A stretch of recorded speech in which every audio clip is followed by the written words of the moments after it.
Hello दोस्तों, आज मैं आपको नारी शक्ति कहानियाँ श्रृंखला की कहानी नंबर 6 सुनाने जा रही हूँ, जिसका शीर्षक है घरेलू और आधुनिक औरत। तो आइए दोस्तों, कहानी की शुरुआत करते हैं। पर कहानी सुनने के पहले कृपया वीडियो को लाइक, शेयर और चैनल को सब्सक्राइब करना ना भूलें। पति विनय की प्रमोशन और स्थानांतरण के बाद उर्मी अपने 5 वर्षीय बेटे अयांश को लेकर कलकत्ता से पटना आ गई। महत्वाकांक्षी विनय को वहां की पोश कॉलोनी सूर्य नगर में कंपनी द्वारा किराए का मकान मिला था, जिसमें पटना पहुंचते ही वे शिफ्ट हो गए। मकान बड़ा हवादार और 2 मंजिला था। नीचे मकान मालिक रहते थे और ऊपर उर्मी का परिवार। मकान के पोर्च में बने बड़े गैरेज के ऊपर भी एक बेडरूम वाला छोटा सा फ्लैट बना था, जो खाली पड़ा था। उस फ्लैट को ऊपरी मंजिल से इस तरह से जोड़ा गया था कि दोनों फ्लैटों में रहने वाले आने जाने के लिए कॉमन सीढ़ियों का उपयोग कर सकें। पटना आते ही विनय ने अयांश का एडमिशन एक अच्छे स्कूल में करवाकर ऑफिस ज्वाइन कर लिया। स्कूल ज़्यादा दूर नहीं था, पर उर्मी को स्कूटी चलाना न आने के कारण विनय को अपनी कार से ऑफिस जाते समय अयांश को स्कूल छोड़ना और लंच टाइम में आते वक्त उसे वापस लाना पड़ता था। कुछ दिनों तक तो ठीक चला, पर नई जगह, नया पद और जिम्मेवारियां, इन सब ने विनय को धीरे धीरे काफ़ी व्यस्त कर दिया।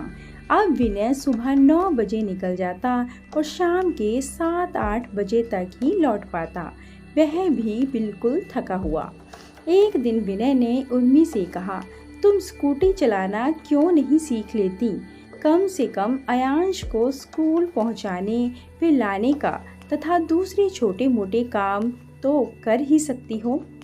अरे, मुझे क्या ज़रूरत है स्कूटी सीखने या बाहर के काम करने की? ये काम तो मर्दों के होते हैं, मैं तो घर में ही भली, उर्मी बोली। मजबूरन अयांश के लिए विनय ने ऑटो रिक्शा लगवा दिया। उसके बाद विनय ने इस संबंध में कोई बात नहीं की। घरेलू और मिलनसार स्वभाव की उर्मी खुद को गृह गृहस्थी के कामों में ही व्यस्त रखती थी। लगभग 1.5-2 महीने उसे अपने घर को सुव्यवस्थित करने में लग गए। मकान मालकिन की मदद से अच्छी बाई मिल गई तो उर्मी ने चैन की सांस ली। अयांश के स्कूल से आने के बाद अब वह उसी के साथ व्यस्त रहती। घर सेट हो गया तो उर्मी ने पास पड़ोस में अपनी पहचान बनानी शुरू करनी चाहिए। पर छोटी जगह से आई उर्मी को यह पता नहीं था कि ज़्यादातर पोश कॉलोनी में रहने वाले पड़ोसियों का संबंध सिर्फ हाय हेलो और स्माइल तक ही सीमित रहता है। कारण वे सभी अपने आप में हर तरह की सुविधा से आत्मनिर्भर होते हैं। 1-2 लोगों के साथ दोस्ती भी हुई, पर सिर्फ औपचारिक तौर पर। अतः घर का काम खत्म होने पर जब कभी उसे खाली समय मिलता, या तो वह टीवी देखती या फिर दिल बहलाने के लिए नीचे मकान मालिक के घर चली जाती। मकान मालिक बुजुर्ग दंपत्ति थे, जिनके बच्चे विदेश में बसे थे। वे साल में 6 महीने विदेश में रहते थे अपने बच्चों के पास। गृह कार्य में दक्ष उर्मी कभी कुछ विशेष खाना बनाती तो नीचे जरूर भेजती। नए किराएदार विनय और उर्मी के व्यवहार से बुजुर्ग दंपत्ति बहुत संतुष्ट थे। उन तीनों को अपने बच्चों की तरह प्यार करने लगे थे। ये दोनों भी उन्हें आंटी अंकल कहकर बुलाने लगे। ज़्यादातर संडे को छुट्टी होने के कारण चारों कभी ऊपर तो कभी नीचे एक साथ चाय पी लिया करते थे। ऐसे ही एक संडे की शाम को विनय और उर्मी नीचे आंटी अंकल के साथ चाय पी रहे थे। तभी अंकल ने पूछा, बेटा, आप दोनों को अभी छुट्टी लेकर घर तो नहीं जाना है? विनय ने कहा, नहीं अंकल, अभी अगले 8 से 9 महीने तो सोच भी नहीं सकता, क्योंकि ऑफिस का काम बहुत सारा पूरा करना है मुझे। उर्मी से रहा नहीं गया तो उसने पूछ लिया, मगर अंकल आप ऐसा क्यों पूछ रहे हैं? वह इसलिए कि हम दोनों निश्चिंत होकर कुछ महीनों के लिए अपने बच्चों से मिलने विदेश उनके पास जा सकें, आंटी ने कहा। तो उर्मी मन ही मन घबरा गई। घर आकर भी उर्मी सोचती रही कि इन दोनों के जाने के बाद तो घर सूना हो जाएगा, वह बिल्कुल अकेली हो जाएगी। भले ही वह रोज नहीं मिलती उनसे, पर कम से कम उनकी आवाज़ें तो आती रहती हैं उसके कानों में। सोते समय विनय ने उर्मी को सीरियस देखा तो पूछ लिया, क्या बात है आंटी अंकल के जाने से तुम परेशान क्यों हो रही हो? उर्मी ने अपने दिल की बात बताई तो विनय को भी एहसास हुआ कि वाकई इतने बड़े घर में उर्मी अकेली हो जाएगी। थोड़ी देर बाद उर्मी ने कहा, विनय क्यों ना आंटी अंकल को गैरेज वाले फ्लैट में एक किराएदार रखने की सलाह दी जाए, जिससे उनको इनकम भी हो जाएगी और हम लोगों का सूनापन भी दूर हो जाएगा। विनय को उर्मी की बात जच गई। अगले दिन ऑफिस जाते वक्त विनय ने जब अंकल से इस बात की चर्चा की तो उन्होंने न केवल किराएदार रखने वाली उनकी बात का स्वागत किया, बल्कि नया किराएदार ढूंढने का जिम्मा भी विनय को ही सौंप दिया।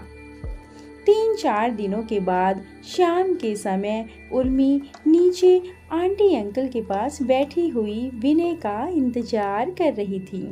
तभी चुस्त कपड़े, हाई हील पहने और बड़ा सा बैग कंधे से लटकाए एक आधुनिक सी दिखने वाली लड़की कार से उतर गेट खोलकर अंदर दाखिल हुई। आते ही उसने बड़ी संजीदगी से पूछा, माफ कीजिएगा, क्या शर्मा जी का यही घर है? जी हाँ, बताइए क्या काम है? मैं ही हूँ राकेश शर्मा, अंकल बोले। गुड इवनिंग सर, मैं ईशा मालविया, कहकर उसने अंकल से हाथ मिलाया। फिर कहने लगी, आज विनय से पता चला कि आपके घर में एक फ्लैट खाली है किराए के लिए, मैं उसी सिलसिले में आई हूँ। अच्छा, तो यह फैशनेबल सी लड़की किराएदार बनने आई है। सोच संकोची स्वभाव की उर्मी उठकर ऊपर जाने लगी। तभी अंकल ने अपनी पत्नी और उर्मी से उसका परिचय करवाया। ईशा ने दोनों की तरफ मुखातिब होते हुए हेलो कहा, फिर अंकल से बातचीत करने और फ्लैट देखने चली गई। बड़ा अटपटा लगा उर्मी को कि उम्र में इतनी छोटी होने पर भी कितने आराम से उसने सिर्फ हेलो कहा। कम से कम वह उसे ना सही आंटी को नमस्ते तो कह सकती थी, उनकी उम्र का लिहाज करके। खैर उसे क्या, उसने मन ही मन सोचा। अंकल से बात करते समय उर्मी ने सुना कि ईशा एक मल्टीनेशनल कंपनी में एग्जीक्यूटिव पद पर है। वह अंकल से कह रही थी, देखिए मेरे वर्किंग आवर्स फिक्स नहीं हैं, शिफ्टों में ड्यूटी करनी पड़ती है। मेरे आने जाने का समय भी कोई निश्चित नहीं है, कभी देर रात आती हूँ तो कभी मुंह अंधेरे निकल जाती हूँ। कभी कभी तो टूर पर भी जाना पड़ता है 2-3 दिनों के लिए। आपको कोई आपत्ति तो नहीं है?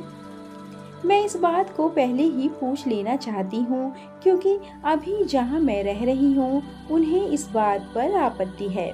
लोग लड़की के देर रात घर आने को सीधे उसके कैरेक्टर से जोड़कर देखते हैं। एकदम घटिया सोच, कहकर वह चुप हो गई। इसके बाद क्या हुआ यह पता नहीं। उर्मी वहाँ से अपने घर चली आई। उसे वह लड़की बहुत तेज तर्रार और बिंदास लगी। उस शाम विनय काफ़ी देर से घर लौटा, खा पीकर तुरंत सो गया। ईशा के बारे में पूछने का मौका ही नहीं मिला उर्मी को।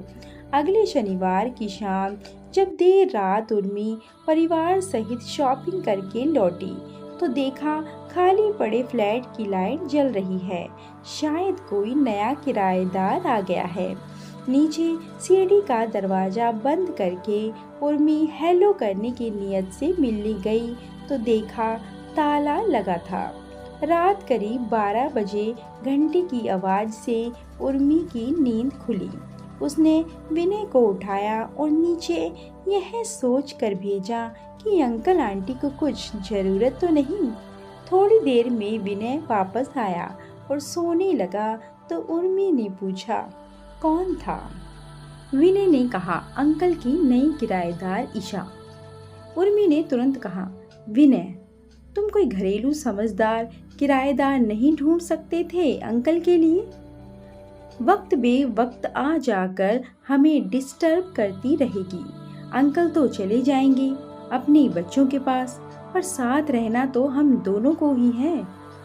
नींद से भरा विनय उस समय बात करने के मूड में नहीं था।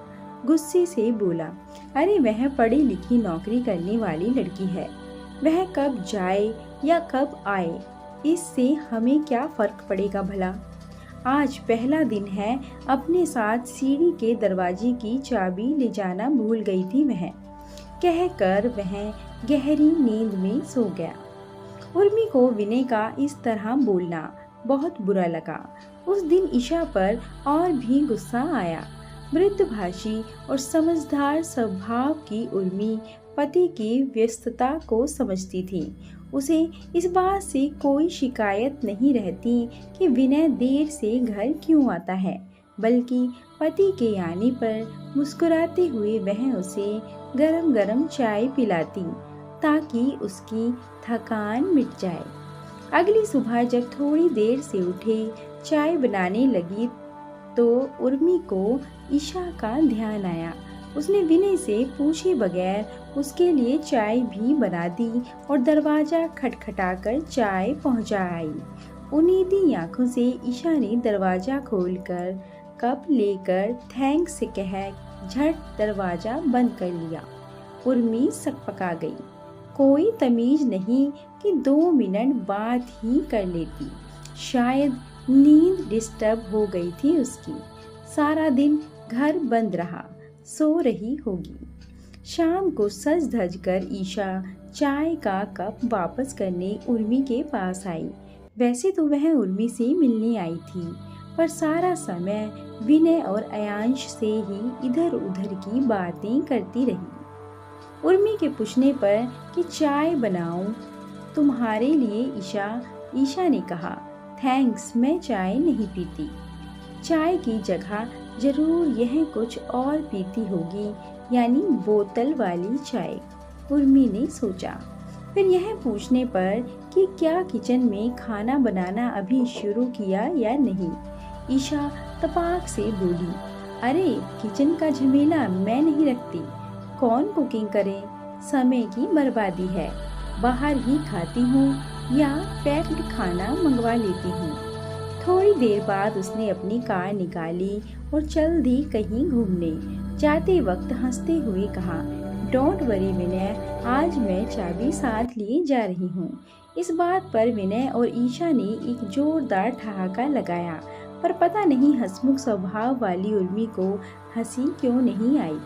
रात को सोते समय उर्मी ने विनय से कहा, हाय कैसी है ये ईशा, लड़कियों वाले तो लक्षण ही नहीं है इसमें, सारे काम मर्दों वाले करती है, शादी करके कैसे घर बसाएगी यह। ऐसी ही लड़कियों की ससुराल और पति से नहीं बनती हैं, पति दुखी रहता है या तलाक हो जाता है। एक मैं थी, कॉलेज पहुँचते पहुँचते सिलाई कढ़ाई के अलावा घर गृहस्थी का भी सारा काम सीख लिया था। विनय ने मुस्कुराते हुए कहा, वह खाना बनाना नहीं जानती है, यह कौन सी बुराई हुई उसकी।